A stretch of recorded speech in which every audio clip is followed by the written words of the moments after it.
واقعے کو بھول جاتے ہیں۔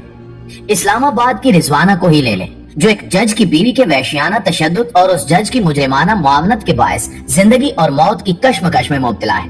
جس شخص نے بھی اس ننھی پری پر وحشیانہ تشدد والی تصاویر دیکھی وہ لرز کر رہ گیا کہ کوئی کسی بچی پر ایسے تشدد کیسے کر سکتا ہے۔ رضوانہ تشدد کیس کی تفصیل تصاویر سے بھی زیادہ بھیانک ہے۔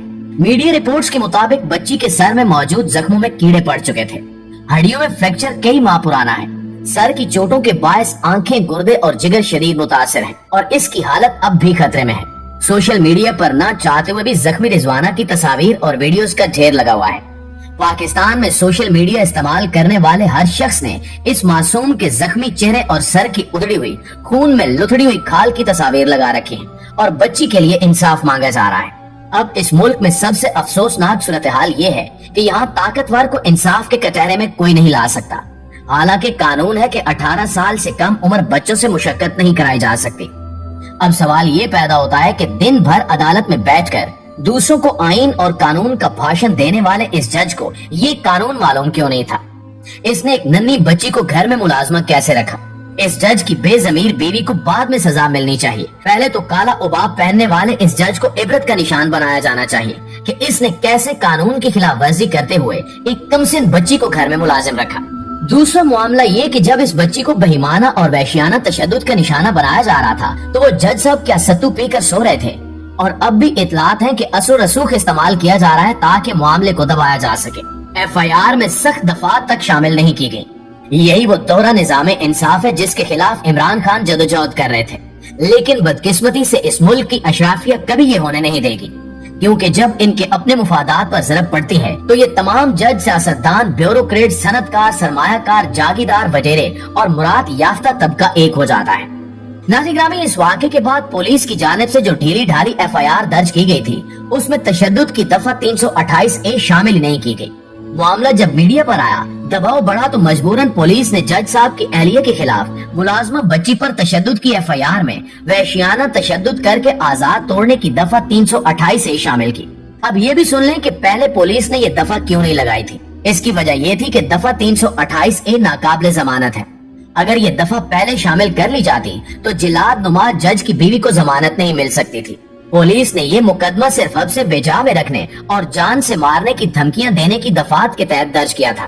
قانونی طور پر کمزور ایف آئی آر کی وجہ سے اسلام آباد کے سول جج عاصم حفیظ کی اہلیہ نے عدالت سے حفاظتی ضمانت حاصل کر لی تھی اور اب تک وہ یقیناً روپوش ہو چکی ہوگی۔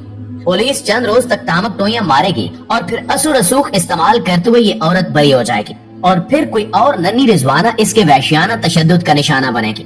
ہم یہ بات اتنے وثوق اور یقین سے اس لیے کہہ رہے ہیں کہ آپ کو یاد ہوگا کہ 2017 میں بھی ایک جج کی بیوی نے طیبہ نامی بچی کو اسلام آباد میں وحشیانہ تشدد کا نشانہ بنایا تھا۔ اس بچی کا میڈیا کو دیا گیا بیان آج بھی آن ریکارڈ ہے کہ مالکن اسے گرم استری سے داغتی تھی۔ ناظرین گرامی، محرم الحرام کا مقدس مہینہ چل رہا ہے اور اس مہینے اور نواسہ رسول صلی اللہ علیہ وآلہ وسلم حضرت امام حسین رضی اللہ تعالی عنہ کی بے مثال قربانی ہمیں یہی درس دیتی ہے کہ ہم وقت کے یزید اور ظالم اور جابر حکمران کے خلاف کلمہ حق نہ صرف بلند کریں بلکہ باقاعدہ جہاد بھی کریں۔ یہ تو کوئی بات نہ ہوئی کہ ہم 1400 سال پہلے والے یزید کے خلاف تو آواز بلند کریں لیکن اپنے دور کے یزیدوں کو کچھ نہ کہیں۔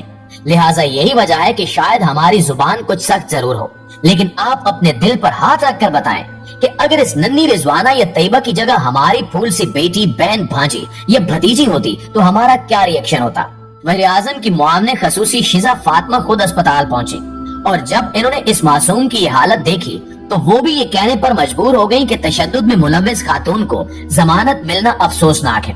لیکن اب سوال یہ ہے کہ اگر اس جلاد صفت عورت کو ضمانت مل گئی ہے تو حکومت اور ریاست نے اب تک کیا کیا ہے؟ ناظرین گرامی، اس واقعے کا سب سے افسوسناک پہلو یہ ہے کہ جس معصوم اور مظلوم بچی پر تشدد ہوا اس کی تصویریں اس کے غمزدہ اور دکھیارے والدین بلکہ پورے خاندان کی تصویریں ٹی وی چینلز اور اخبارات میں چھپ رہی ہیں، لیکن اس جج اور اس کی بے ضمیر بیوی کی تصویر تک کسی ٹی وی چینل نے دکھانے کی جرات نہیں کی، حالانکہ وہ بے حس عورت کسی رعایت کی مستحق نہیں ہے۔ اس کے باوجود وطن عزیز کی اشرافیہ متحد ہوئی اور اس نے خاتون کی تصویر تک نشر نہ ہونے دی۔ اب اس سے آپ کیس کا اندازہ لگا لیجئے کہ یہ کتنے بااثر لوگ ہیں کہ جو اس عورت کی تصویر تک نشر نہیں ہونے دے رہے وہ اسے قانون کی گرفت میں کیسے آنے دیں گے۔